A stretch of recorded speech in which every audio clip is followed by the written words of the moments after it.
Hi, ఇప్పుడు మనం ASP.NET అనేసి అప్లికేషన్ నేర్చుకోబోతున్నాం. ముందుగా మనకి దీనికి కావాల్సినవి అంటే మనకు వచ్చి ఉండాల్సినవి C# ఖచ్చితంగా రావాలి.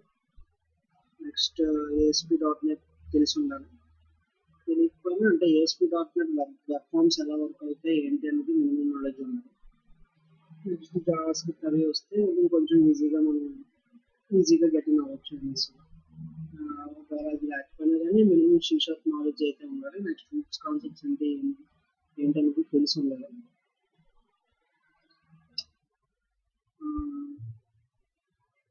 నెక్స్ట్ ఏంటంటే మనకి నార్మల్గా ఎంవిసి ఒక శాంపిల్ చూద్దాం. అంటే ఎంవిసికి వెబ్ ఫార్మ్స్కి మెయిన్ డిఫరెన్స్ ఏంటనేది. లాంగ్వేజ్ వచ్చి C# అలాగా మనం వాడేది. నార్మల్గా ఎంవిసిలో వచ్చి మనకి CSHTML పేజెస్ ఉంటాయి. అదే మనం వేరే శాంపిల్ ASP.NET సింగిల్ తీసుకున్నాం, ASP వెబ్ ఫార్మ్స్ తీసుకున్నాం. అందులో అయితే మనకి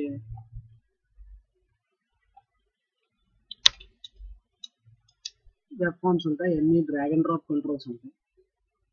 దానికి దీనికి వేరియేషన్స్ చూద్దాం. నార్మల్గా ఎందుకు ఎంవిసి ఎంత పాపులర్ అవుతుంది కంపేర్ టు వెబ్ ఫార్మ్స్తో పోలిస్తే. వెబ్ ఫార్మ్ యాడ్ చేసుకోండి. అంటే వెబ్ ఫామ్కి ఇందులో ఉన్న వ్యూకి డిఫరెన్స్ ఏంటి? ఇక్కడ మనకి టూల్ బాక్స్లో ఇవన్నీ మనకి డిఫాల్ట్గా ఇచ్చినవి ఉంటాయి. అదేంటి ఆల్రెడీ ఇచ్చి వదిలేసుకొని మనం ఎంవిసిలో మనమే రాసుకోవాల్సి ఉంటుంది. ఆ టూల్ బాక్స్లో వచ్చి ఓన్లీ HTML కంట్రోల్స్ మాత్రమే ఉంటాయి. అంతకుమించి ఇక్కడ వేరేగా ఎక్స్ట్రాగా ఏముంది? Same pointer that is input button ఈ సెట్ మనకి HTMLలో ఉండేవి మాత్రమే ఇందులో ఉంటాయి. మరి దీనివల్ల ఉపయోగం ఏంటి? ఎంవిసి ఎందుకు అంత పాపులర్ అయింది అంటే ఈజీలీ ప్లగ్గబుల్. మీన్స్ ఇప్పుడు మనకి ఇది ఉందనుకుందాం, ఒక బటన్ డ్రాగ్ అండ్ డ్రాప్ చేద్దాం. This is referenced of ASP. అంటే మనకి ఇది సర్వర్ సైడ్ కంట్రోల్స్ కానీ పనిచేస్తాయి, క్లయింట్ సైడ్ కంట్రోల్స్ కానీ పనిచేయాలి. అంటే మనం ఏమైనా కోడ్ రాస్తే అది ఖచ్చితంగా సర్వర్ సైడ్కే పనిచేస్తుంది. కానీ క్లయింట్ అంటే ఇంకా డెప్త్గా చెప్పాలంటే మనం ఇక్కడ చేసేదంతా నార్మల్గా ఈవెంట్స్ బేస్ మీద చేస్తాం. అది వాడిచ్చిన ఈవెంట్స్ బేస్ మీద ఫుల్గా వాడిచ్చే ఈవెంట్స్ మీద వాటి మీద రాస్తాం. Click events, enable event, disable events, events base మీద ఫంక్షన్స్ రాస్తాం. ఇవన్నీ వచ్చి సర్వర్ కంట్రోల్స్. అంటే మనకి ముందుగా DLLs లోడ్ అయ్యి తర్వాత వ్యూ లోడ్ అవుతుంది. ASP.NETలో అంటే వ్యూ టైం పెరుగుతుంది, అంటే లోడింగ్ టైం పెరుగుతుంది. ఇది ప్యూర్ HTML. మనకి కావాలంటే ఇందులో CSHTML ఎందుకున్నారు? CSHTMLకి ASPX వచ్చి ఇది ASPX వచ్చి ఇందులోనే మనం సర్వర్ సైడ్ కూడా ఏమైనా రాసుకోవచ్చు. బట్ ఏంటంటే CSHTML ఏంటంటే మనం బ్యాక్ ఎండ్లో రాసుకునే కోడ్ బేస్ చేసుకొని మనం వ్యూని మార్చుకోగలిగేలా రాసుకోవడానికి CSHTML. అంటే మనం కోడ్ బిహైండ్ వర్క్ జరుగుతుంది, HTML వ్యూ ప్రోడక్ట్ అన్నమాట. ASPXలో వచ్చి మనకి అంతా బ్యాక్ ఎండ్లోనే రాస్తాం. వ్యూ ఏం మార్చాలన్నా ఏదైనా వీటి ఈవెంట్స్ బేస్ చేసుకొని రాస్తాం.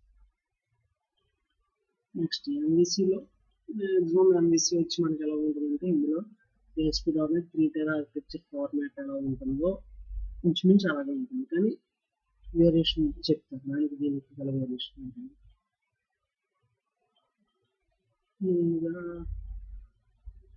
మనకి ఇక్కడ ఎంవిసిలో వచ్చిందంటే ఎవ్రీథింగ్ ఈజ్ సెపరేట్ అయ్యి డివైడ్ అయ్యి ఉంటుంది. అంటే మీరు at a time views create చేసుకోవచ్చు, డిజైన్ చేసుకోవచ్చు, అట్ ద సేమ్ టైం కంట్రోలర్లో బిజినెస్ లాజిక్ రాసుకోవచ్చు.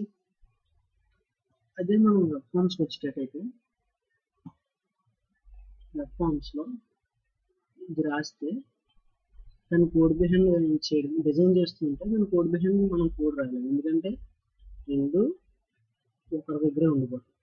ఇక్కడ అలా కాదు, మనం front end code HTML design చేసుకుంటూ ఉండగా ఇది చేంజ్ చేసుకోవచ్చు, ఏదైనా ప్రీడిఫైన్ మార్చుకోవచ్చు.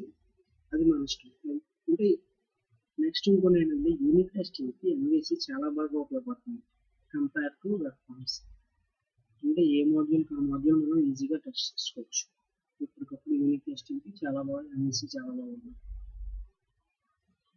నెక్స్ట్ ప్రతిదీ ఇలా అంటే సెపరేట్ చేసి ఉంచడం వల్ల ఏంటంటే ఎందులో బగ్ వస్తుందని మనం ఈజీగా ఫైండ్ అవుట్ చేసుకోవచ్చు. నెక్స్ట్ నార్మల్గా ఒక MVC అప్లికేషన్ రన్ చేస్తాం.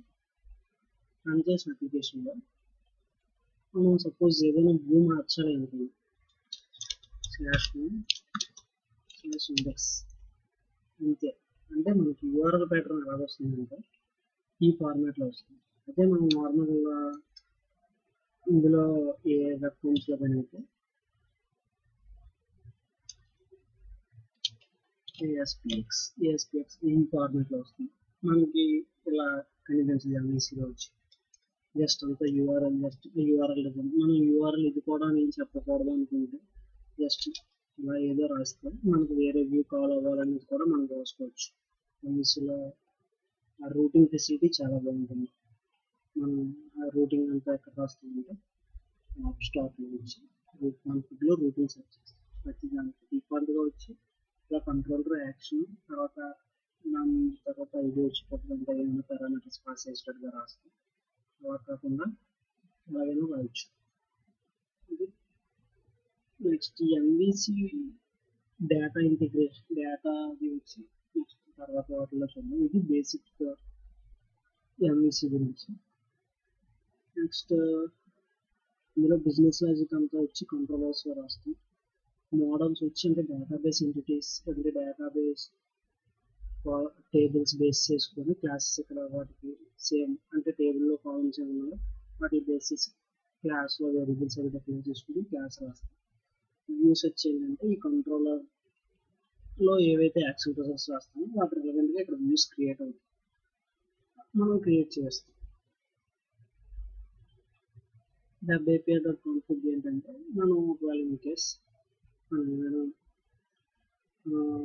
మన అప్లికేషన్కి API రాయాలనుకుంటే ఇందులో దానికి రూటింగ్ సెట్ చేసుకోవడం web-api.config రాస్తాం. filter.com ఏదైనా ఫిల్టర్స్ రాయాలనుకుంటే గ్లోబల్ ఫిల్టర్స్ కానీ ఏదైనా కమింగ్ టు దాంట్లో డేటాని ఫిల్టర్ చేయడం కానీ లేదంటే ఏదైనా ఫిల్టరింగ్ సంబంధించి ఏ కోడ్ రాయాలనుకున్నా filter.configలో రాస్తాం. నెక్స్ట్ global.asx ఇందులో వచ్చి అంటే మన కంప్లీట్ అప్లికేషన్ యొక్క అంటే ఏవేవి ఉండాలి అవన్నీ అప్లికేషన్ స్టార్ట్లో పెడతాం. ఫస్ట్ అప్లికేషన్ స్టార్టే కాల్ అవుతుంది.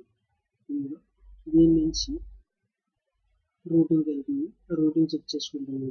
రూటింగ్ చెక్ చేసుకొని డిఫాల్ట్ రూటింగ్ ఏముంది డిఫాల్ట్ రూటింగ్ వచ్చి ఓకే కంట్రోలర్లో హోమ్లో ఇండెక్స్ ఉంది. ఆ హోమ్ కంట్రోలర్ దగ్గరికి వెళ్తుంది.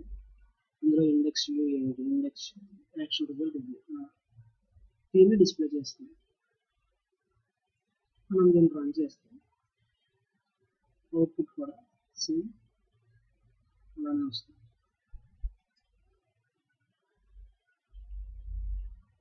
సేమ్ ఫస్ట్ అప్లికేషన్ స్టార్ట్ కావాలండి.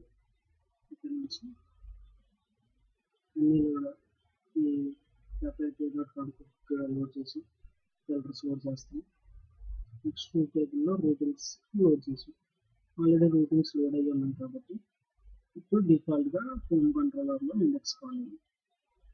ఇండెక్స్ పేజ్ని మనం ఓపెన్ చేస్తాం. ఫస్ట్ అప్లికేషన్ మనం ఇక్కడ ఇందులో రాసుకున్నాం. ఫస్ట్ MVC అప్లికేషన్ ఇప్పుడు మీరు /home/index సేమ్ అదే కాల్ అవుతుంది. అదే వ్యూ రిటర్న్ చేస్తుందంటే మీరు ఎలాగైనా డిఫాల్ట్ URL ఇచ్చిన డిఫాల్ట్గా ఒక URL ఇచ్చాం కాబట్టి స్లాష్ ఉన్నప్పుడు అక్కడికే వెళ్ళాలి. సేమ్ అక్కడికే వెళ్తుంది. ఒకవేళ స్లాష్ కాదు నేను ఇలా ఇచ్చుకుంటాను అలాగే వెళ్తుంది. MVCలో URL వచ్చి మనకు వచ్చినట్టుగా తెలియదు. అదో పరిమాణం చేసి MVC